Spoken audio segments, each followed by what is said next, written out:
राजू कबूतर के पास किसी भी चीज की कमी नहीं थी। उसका घर जरूरत की सभी चीजों से भरा हुआ था। उसकी पत्नी टुनटुनी चिड़िया भी एक बहुत ही अच्छी चिड़िया थी। वह गरीबों की मदद भी किया करती थी और उनके दो बच्चे भी थे, चिंकी और पिंकी।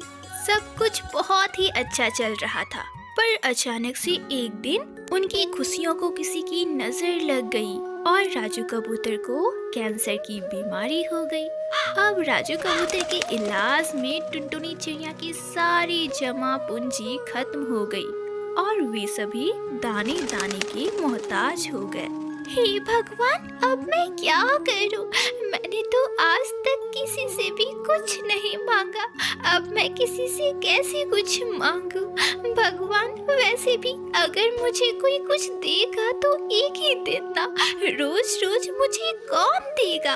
अपनी माँ को परेशान देख पिंकी चिड़िया ने कहा, मम्मा, क्यों ना हम अपनी एक चूड़ी की दुकान खोल ले?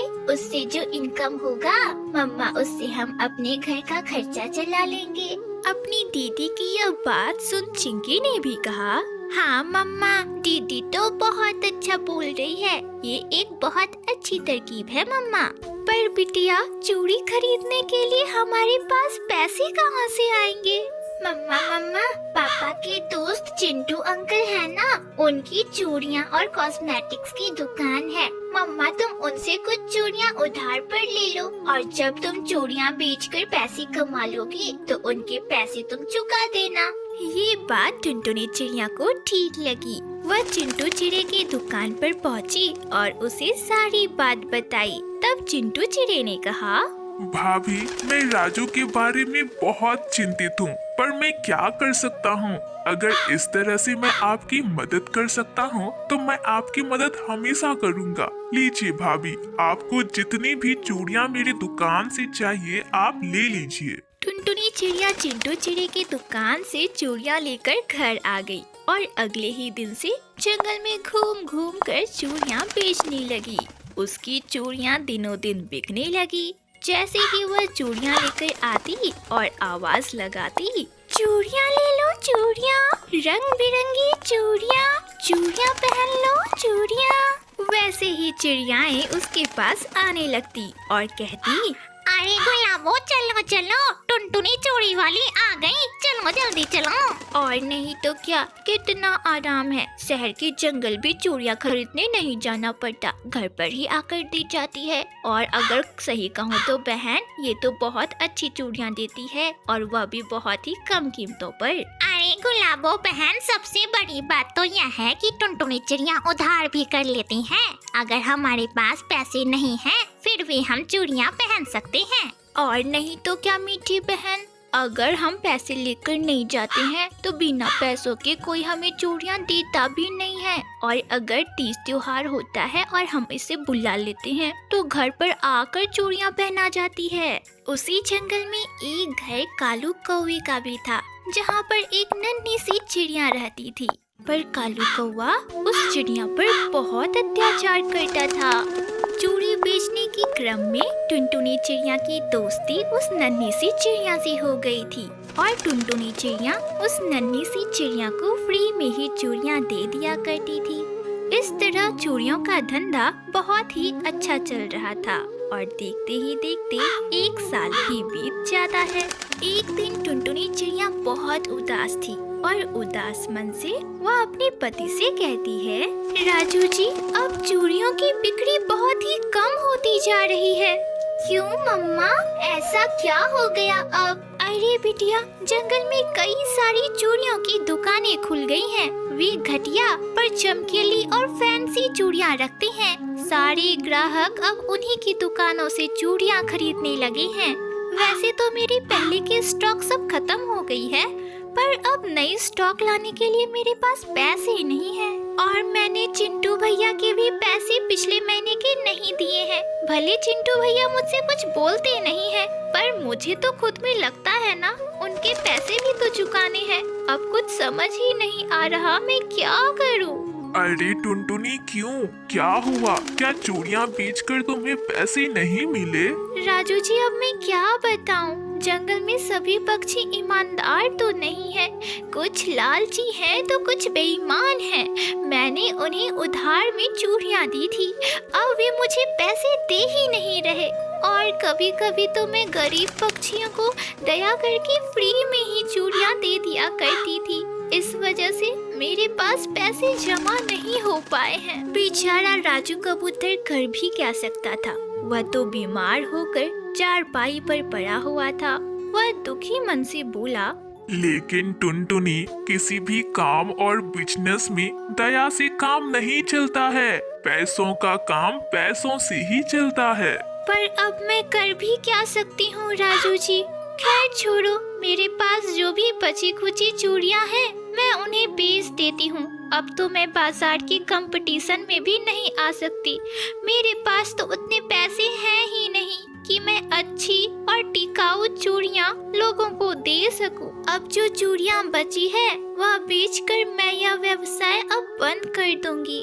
ठीक है मम्मा, कोई बात नहीं, आप चिंता मत करो। फिर हम सब मिलकर कोई और व्यवसाय शुरू कर लेंगे। आप चिंता मत करो मम्मी, हम सब मिलकर आपकी मदद करेंगे।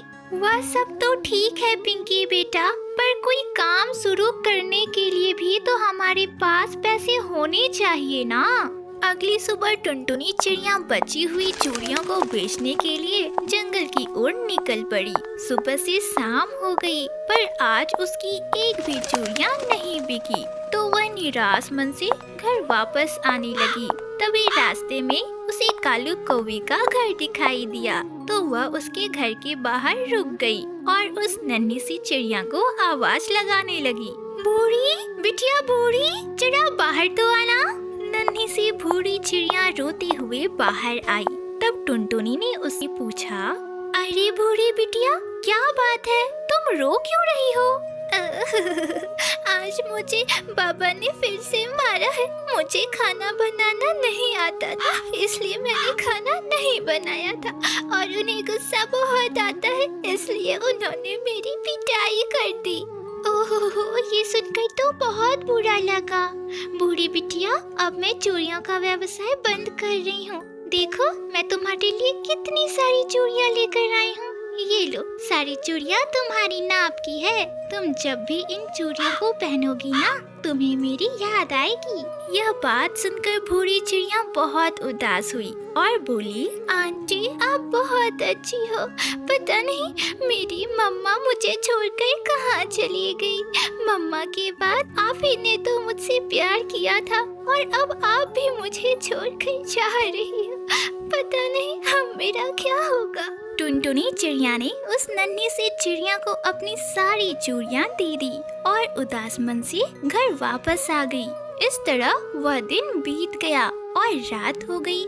आधी रात को अचानक से छन छन की आवाज सुनकर टुनटुनी चिड़िया की नींद खुल गई और जब टुनटुनी ने जगकर इधर उधर देखा तो उसके सामने बहुत सारी चमचमाती रंग बिरंगी सुंदर सुंदर चूड़ियाँ थी, जिसे देखकर वह चौंक गई और उसके सामने ही एक चिड़िया परी थी जो अपना छड़ी घुमाती थी तो वहाँ सुंदर सुंदर रंग बिरंगी चूड़ियाँ आ जाती थी। तब टुनटुनी चिड़िया ने घबराते हुए स्वर में उस परी चिड़िया से कहा, अरे आप कौन हो?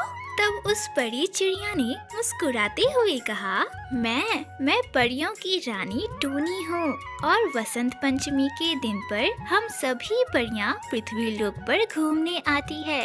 मैं अपनी बिटिया के साथ आई थी, पर मेरी बिटिया भूरी एक हिरन को देखकर उसके पीछे चली गई और अंधेरा होने वाला था और हमारे परी लोग के नियम के अनुसार अंधेरा होते ही हमें परी लोग वापस चले जाना होता है और मैं अपने बच्चे को छोड़कर परी लोग वापस चली गई। और जब सवेरा हुआ तो वह दुष्ट कालू कौवा अनाज की तलाश में वहाँ आया हुआ था और उसने मेरी बच्ची को देख लिया और पकड़कर अपने घर ले गया। यह सुनकर टुनटुनी चिड़िया ने हैरानी से कहा, क्या बोला आपने?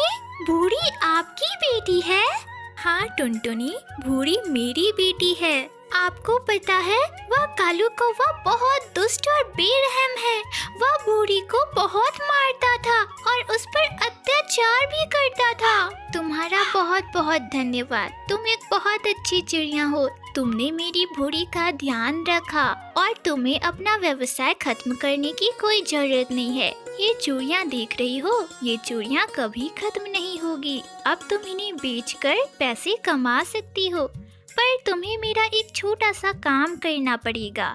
पास वाले जंगल में मेरी बेटी भूरी को कल लेती आना, तब मैं उसे अपने साथ लेकर परी लोग चली जाऊंगी। और जाते जाते वह परी चिड़िया राजू कबूतर के पास गई और उसकी ओर अपनी छड़ी को घुमाया। आश्चर्यजनक तरीके से राजू कबूतर पूरी तरह से ठीक हो गया।